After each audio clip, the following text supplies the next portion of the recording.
Guild Wars 2 has many characters in the story and the world that have returned from Guild Wars 1. In case you're new here, I'm going through Guild Wars 2 and explaining who a lot of these characters are who have made a return from Guild Wars 1. This will be the third video on this topic, so if you missed the other two and you like this video, go watch the others next. Last video, we talked about returning heroes. This time, we're talking about returning villains. Some of these characters may have been originally a villain and are now an ally, and others maybe started as an ally and are now a villain. Also, I have to preface on this video, some of these characters have a lot of lore that they're involved in, so I'm going to do my best to just briefly summarize the important bits. That way the video doesn't end up being like 30 minutes long. First up is Deona, a warrior henchman who actually appears in all stages of the game. Fun fact, she is one of 5 henchmen who appear in all campaigns and expansion. The other 4 were the other members of her adventuring party. Deona was an Ascalonian and a member of the guild Ascalon's Chosen. Her father was also a warrior, but died when she was young, which inspired her to become a strong warrior, just like he was. Now, after her death, her life of battle and adventure would continue. She was a devout follower of Balthazar, so when she passed into the mist, she joined Balthazar's eternal army, so she could join the eternal battle in the Fissure of Woe, which is Balthazar's realm. She was often shown in promotional material for Guild Wars, often using swords, but she was best known for her use of the hammer. Now, where do we see her in Guild Wars 2? In the Path of Fire expansion, we run into her pretty quickly, but we don't see her in her original human form. When Balthazar created the Forged Army, he chose Deona to lead them, transforming her into what we see, the Herald of Balthazar. The Herald is never explicitly mentioned to be Deona, so how do we know this for sure? Well, they both follow Balthazar, they're both warriors, they both use a hammer, but during a live stream with some of the story writers, they revealed that yes, the Herald of Balthazar is Deona. Saul d'Alessio. Some consider him a traitor, some say he's a martyr, but maybe he was just misunderstood. Saul is the founder of the White Mantle and their original leader. He was exiled from Crita, and on the verge of death, he had a vision of graceful angelic beings, which he would call the Unseen Ones. But we know the Unseen Ones to be the Mersat. He bowed before them, they saved his life, and they would make him their disciple. He would then return to Crita and spread the word of the Unseen Ones. During one of the Char invasions, Saul would assume leadership of Crita, having now amassed a huge following. Now having control of Crita, he founded the White Mantle to fight the Char. Saul prayed to the Unseen Ones to help them in battle, which worked. 3 of them showed up and destroyed the Char. But after that, they turned against the humans. They would only allow their most devout followers to witness them, which resulted in a massacre. Upon seeing the massacre, Saul now knew that the Unseen Ones were not the saviors he thought they were. They were just false gods using powerful magic to deceive him. The Mersat sensed his changed attitude towards him, so they had to do something to stop him from telling the truth. So they imprisoned him and they just faded away from sight. Saul seemed to just vanish from history. Now that is a very brief summary on Saul's backstory. If you want to see Saul today, you'll have to go through the Bastion of the Penitent raid, specifically the encounter with Deimos. As it turns out, all this time, for centuries, Saul has been kept alive by the Mersat using the Eye of Janthir. Saul helps you with the raid encounter against Deimos, and upon completion, you'll then also learn the truth about Saul. Justiciar Hablon. He was one of Saul d'Alessio's closest friends. It's assumed he was one of the few that was spared during the Mersat massacre. Hablon would recruit for the White Mantle, although not to make new members, to make sacrifices. Upon sending a group of Ascalonian refugees to be trained as recruits, it was revealed that he planned to sacrifice them upon a massive bloodstone. While on the bloodstone, the recruits would rebel and kill Hablon, which would trap his soul inside the bloodstone. Now let's fast forward in time. The magic released by Mordremoth's death would loosen the magic inside this bloodstone. Then in Living World Season 3, the bloodstone explosion would release all the souls trapped inside the bloodstone, including Hablon, which is why we now find him in Bloodstone Fen in Colosseum of the Faithful. Since it's just his spirit, we now only see him as a ghostly version of himself. And while you're fighting him, you get to turn the other spirits that were also released against him to get their revenge. I think we can assume a lot of those other spirits were his previous sacrifices. Galrath the Undying. Galrath is a character that used to be a villain, but now he's an ally. Back in Guild Wars Prophecies, he was a warrior seeking to learn about the Wizard's Tower. He was a member of the Lion Guard, but also hero, the White Mantle. Many Lion Guard members were loyal to him, possibly corrupting the Lion Guard in favor of the White Mantle. The Lion Guard were very afraid of what might happen if he were to uncover the secrets hidden in the Wizard's Tower. He was part of the quest The Villainy of Galrath, where you hunt him down to kill him to stop this potential threat. Upon talking to him in Guild Wars 2, he'll say that after being killed in battle, Mabon resurrected him to join the Astral Ward, sort of in a way to make up for his past. So if you play through the Secrets of the Obscure story, you'll see him a whole bunch. Okay, I've got one more White Mantle themed character. Lazarus the Dire. Lazarus was one of the most powerful Mersat. Him and the other Mersat were able to shift between the mists and the mortal plane. If you recall when I was talking about Saul D'Alessio, Lazarus was one of the 3 Mersat that came to Saul's aid when fighting the Char. He was also one that would slaughter any of the humans that he deemed unworthy to witness him. And then Lazarus and the other Mersat would take Saul away and imprison him, like I said before. After the fall of the White Mantle and the other Mersat being killed, Lazarus would go into hiding, but he split his soul into different aspects, which would be sealed inside artifacts, which would then be hidden throughout the world. Lazarus was thought to be dead, but was really just deep in slumber, hidden somewhere in some unknown location. Now, all throughout Living World Season 3, we see what appears to be Lazarus, and at first it's unclear who resurrected him or how, but we eventually learn it's really Balthazar posing as Lazarus, and the real Lazarus is still out there somewhere. In the final stages of Living World Season 3, we'll be working with Exemplar Karita, who you might remember is actually Livia. With her help, we will collect the aspects of Lazarus and follow the Eye of Janthier to find where Lazarus is hiding, where we will then engage in a climactic final battle against him. King Adalburn, the most famous king of Ascalon, during his long life, he achieved many great deeds for his people. He wasn't actually in line for the throne, but he was crowned king by the people's demand since he was so loved and respected. But unfortunately for him, he will be remembered by the curse that he cast on Ascalon during the final battle at Ascalon City. During the war against the Char, he became obsessed with fighting them.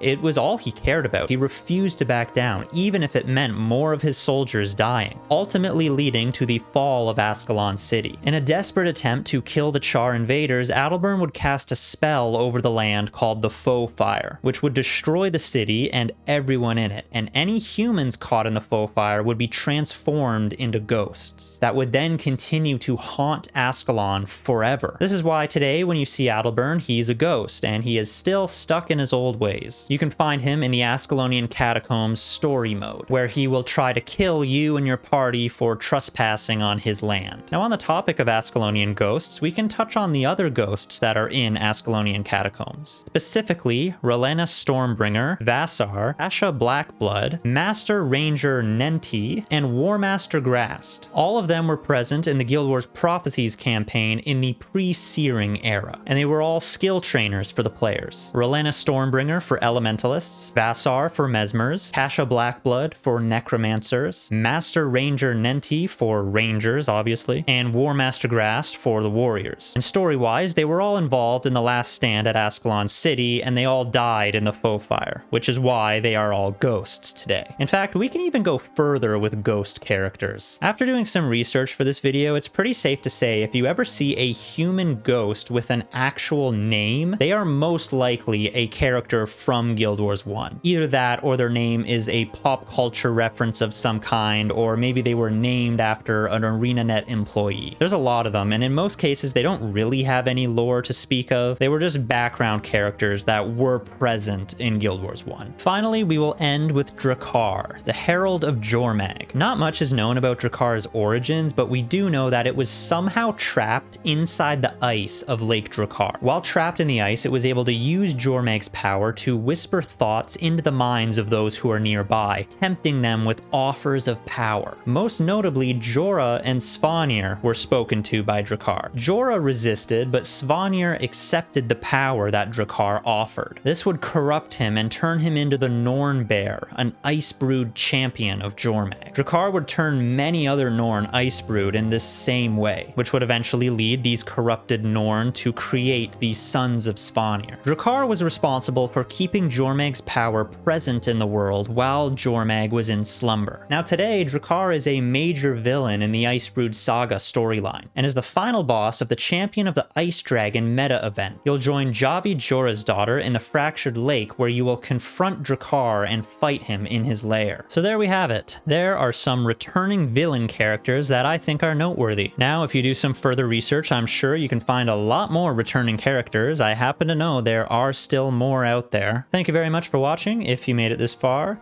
I hope you enjoyed this video, or found it interesting.